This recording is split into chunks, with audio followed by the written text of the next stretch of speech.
This week on the 77% Street Debate. How is it going to be? Am I going to be standing in the streets begging, or am I going into prostitution, or what am I going to do to earn a living? Obviously, if they did not care in normal times, they're not going to care during a pandemic. Gambia happens to have a ticking time bomb. 80% of Gambian youths are not prepared for the next step in life.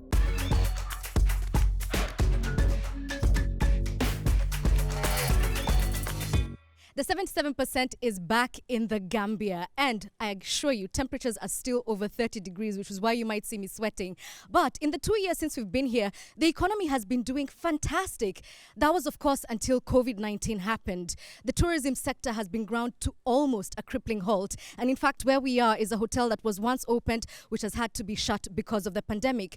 The question is, how do we as African economies survive issues and crises like this? Well, there's no one better to answer this question for me than fellow Gambians, and I'm going to begin with an economist, Nyang Jai.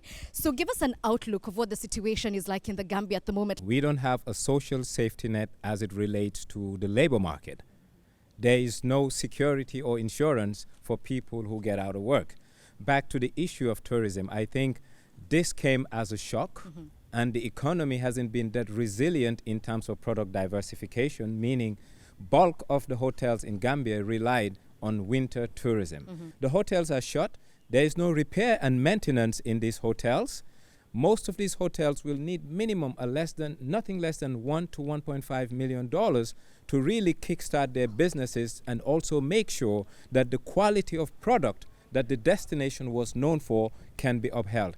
Yeah, that's right. But listening to you, I can't help but think back to, headlines like Africa Rising, the economies are bolstering. What happened to that narrative? Weren't we preparing for eventualities such as this one?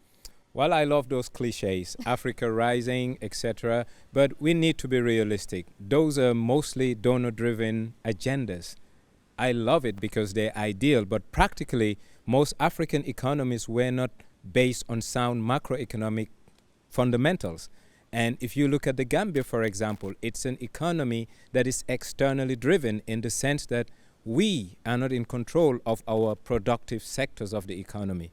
African economies need more diversification in terms of their product base, and also it is high time that African economies, especially regional economies, i.e. ECOWAS, SADC, COMESA, to start having an inward perspective in building Africa. Okay, so before we go into the macro politics, let's just come back home for a second, because I actually read a statistic that in this country, tourism employs 40,000 people directly and another, I think it's 42,000 people directly and another 40,000 people indirectly. It doesn't sound like much, but let's not forget this is a country of a population of just over 2 million. So, Maimuna, you're one of those people who was affected, having been working as a receptionist at one of the hotels, and then suddenly your life changed. Tell me about that.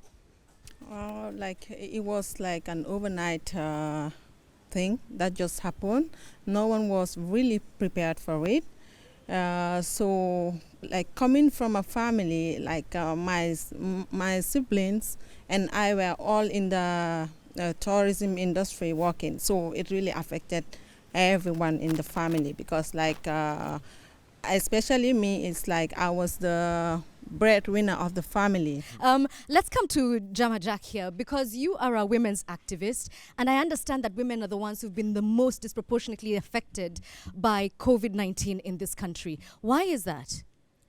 I think what COVID-19 has done is not make women vulnerable. It's really just revealed the vulnerabilities that were already existing. Right. So we saw inequality gaps widen that were already there. An example is the story of Maimuna, women working whether in the informal or formal sector, and what protections they had or did not have when COVID hit. So for somebody like her, who's a breadwinner in her family, it's not just an impact on her as a person, it's a general effect that goes down to the family, down to the community. And obviously there's the stress caused by the economic problems. You have a partner who now releases that on you. So there was an increase in reported cases of gendered violence in the country. And so it's been a whole gamut of affairs that women have been dealing with, in addition to maybe trying to keep themselves and their loved ones safe from the so virus. the ripple effects have already started to be felt. Nyang, you're nodding, you agree with this. But let's come to Rohe here. And as I understand it, you had a very successful poultry business first and then fishing, as you say.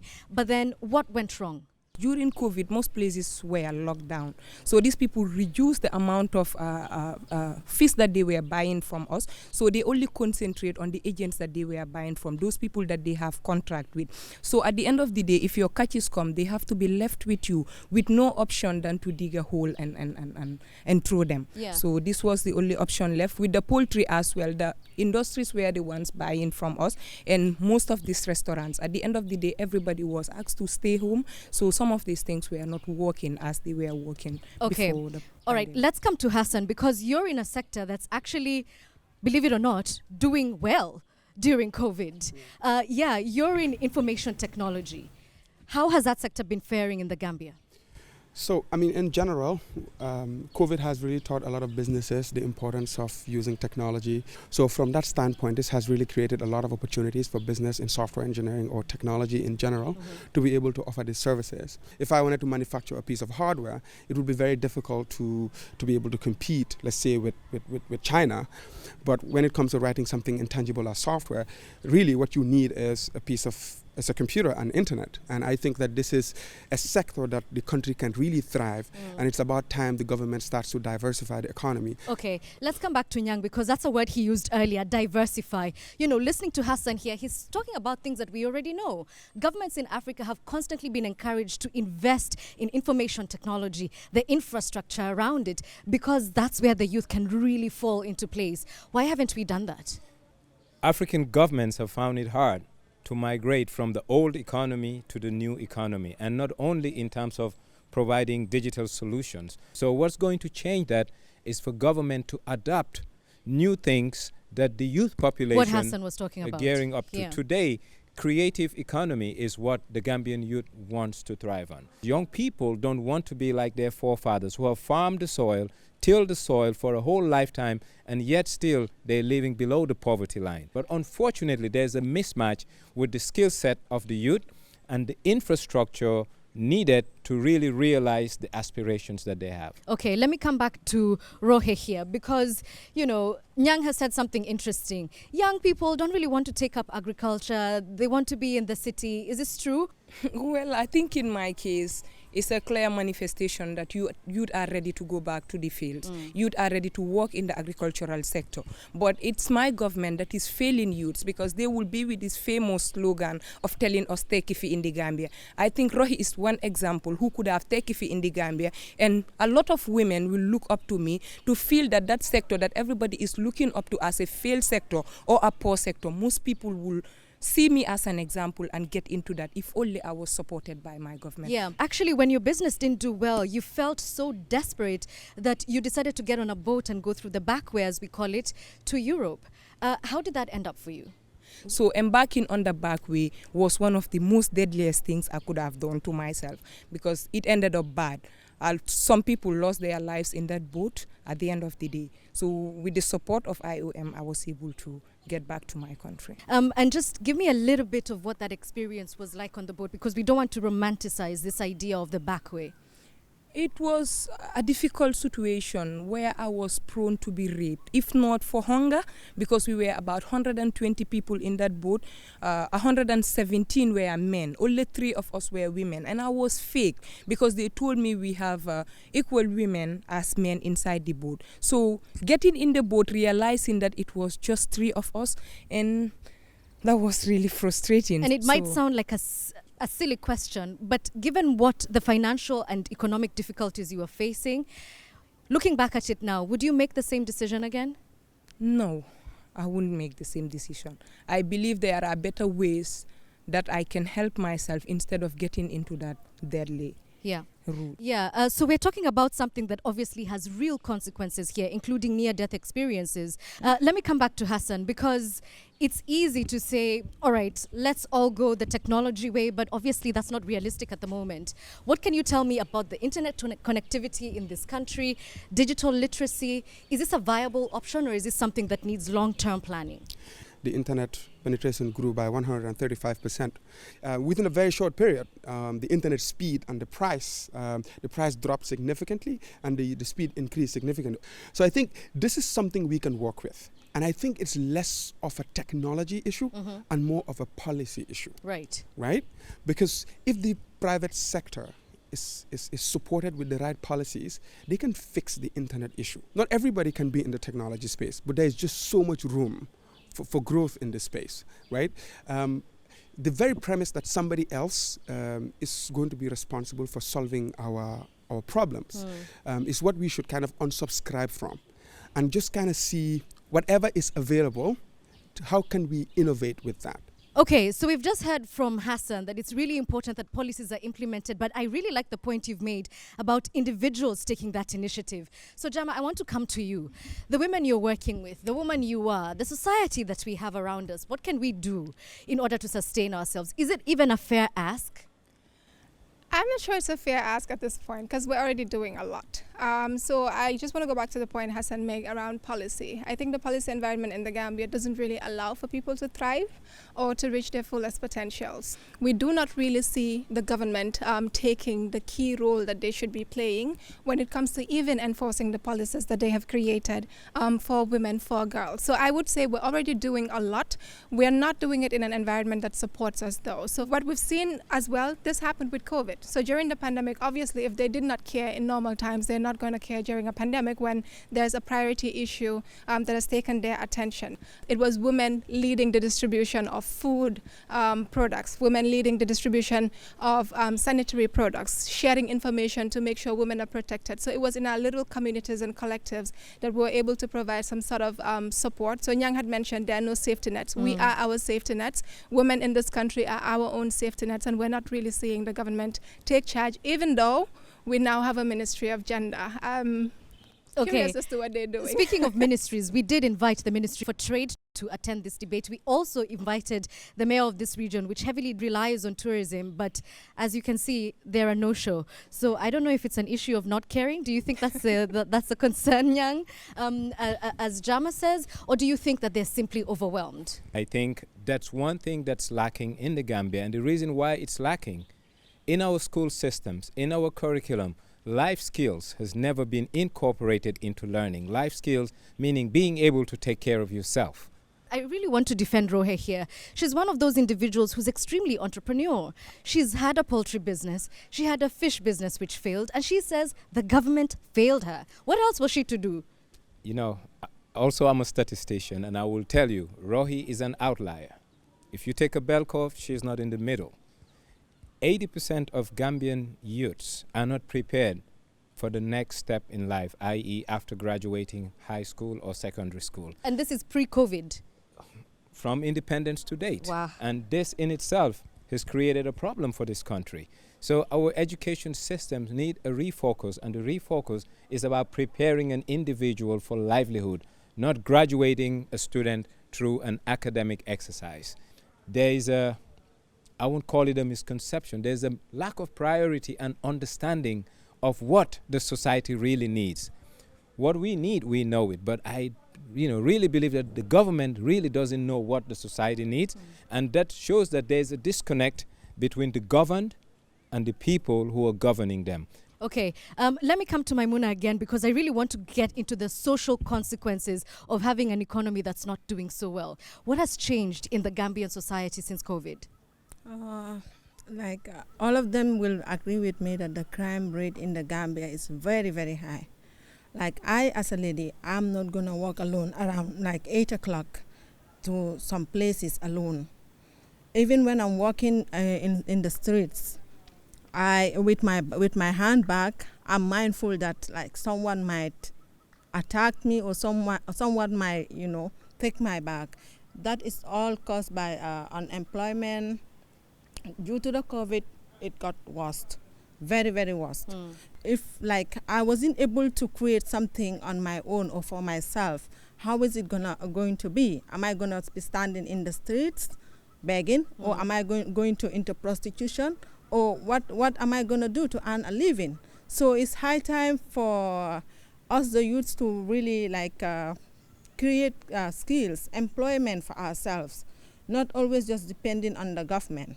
Because for me, it's like Yeah. Hold on. Hey, Jama is the first one to be like, I disagree with that. I think I want to push back on that. I think when we're having these conversations, it is very important for us to understand how our class and our privileges determine what trajectory we take. In the Gambia, what I see is a lot of young people who are trying out things. So we've seen people doing petty trading out on the streets. We see young people engaging. I think one of the questions we need to ask ourselves is, does the Gambian environment really support young people to thrive in their businesses? What is our tax situation like? How much training opportunities are being provided? What can they do to maybe get into exports, for example? I think that's what we really need to ask. The people we see getting on boats, crossing the river or crossing the ocean, getting on these rickety cars, crossing the desert, that's trying. They all want to make it. They all want to succeed. It's just that we do not have access to the same resources and privilege, and so it reflects on how much we're able to achieve in our journey. And because you talked about people getting on boats, let's go to Rohi here, because she is one of those people.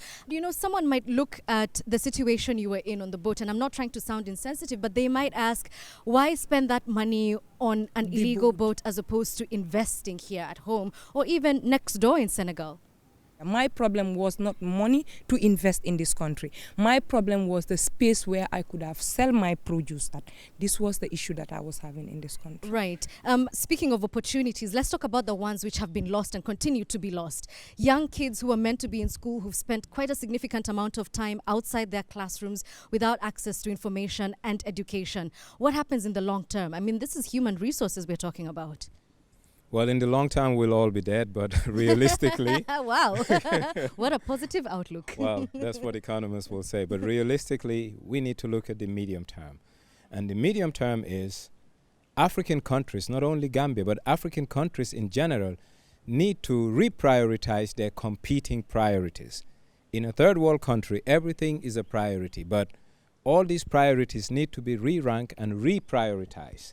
And I believe in any society, health, education, access to opportunities are what makes a society equitable. And these are what's lacking in developing countries, particularly Gambia. Why? You look at the case of Gambia, corruption, bad governance has been the case for over 50 or going 60 years almost. From independence to date, the innocence of this country has been robbed, looted and raped by a few, a class. And this is the unfortunate part. They are all youths, but most of them don't understand the right and the power of that voting card they have. And that's why the political class still play a pimp, prostitute relationship with the youth of this country and the continent at large. Very powerful terms there. Maimuna, let me come to you because, you know, we've been accused as a youth, because I am part of that bracket, of being complacent, right? But why didn't you come together as the people from that hotel? Why don't you come together as the youth of the Gambia? What's keeping us from doing that? Unity. We lack that unity in the Gambia, because like if we were united as youths, I think so many things that are happening in the workplaces wouldn't be happening. People have been exploited. Ladies have been like used in the other way around. Like the government really needs to look at this, really need to look at it, because like even if you look at the contracts, it's like it's protecting the employer more than the employee. But what about if something happens to me? What about overnight if they terminate my contract without a genuine reason?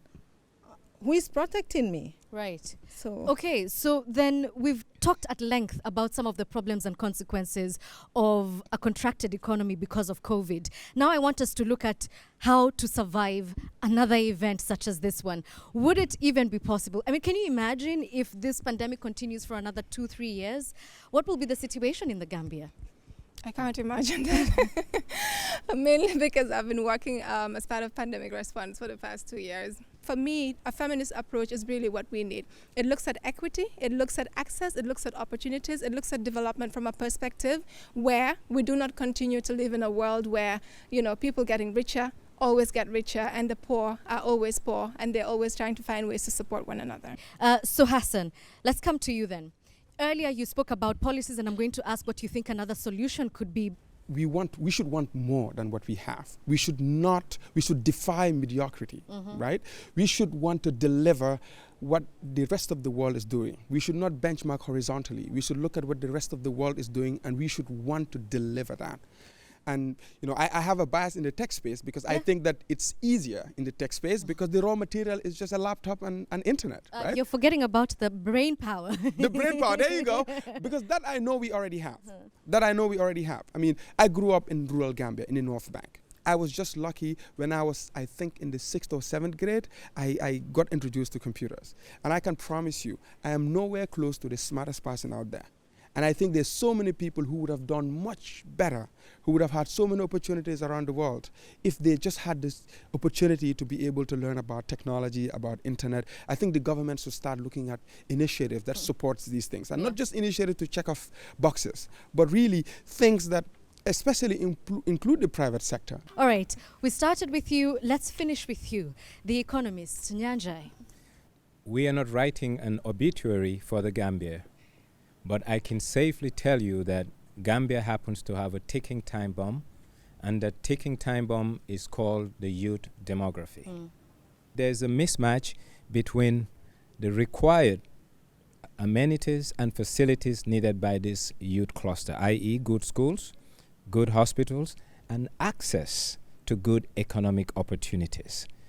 So the Gambian youth doesn't have a good visibility of even a short-term feature. What I mean short-term, I'm looking about 3 to 7 years. They don't have it. So No, it's very it can't be that bad. It is that bad, I'm sorry, unfortunately. Oof. I really hate to end on such a sad note, but this is unfortunately the reality that has been presented here by the panel behind me. I have learned so much, and if there's anything that I've heard repeated over and over again is that we should always hope for the best, but prepare for the worst. Thank you for watching.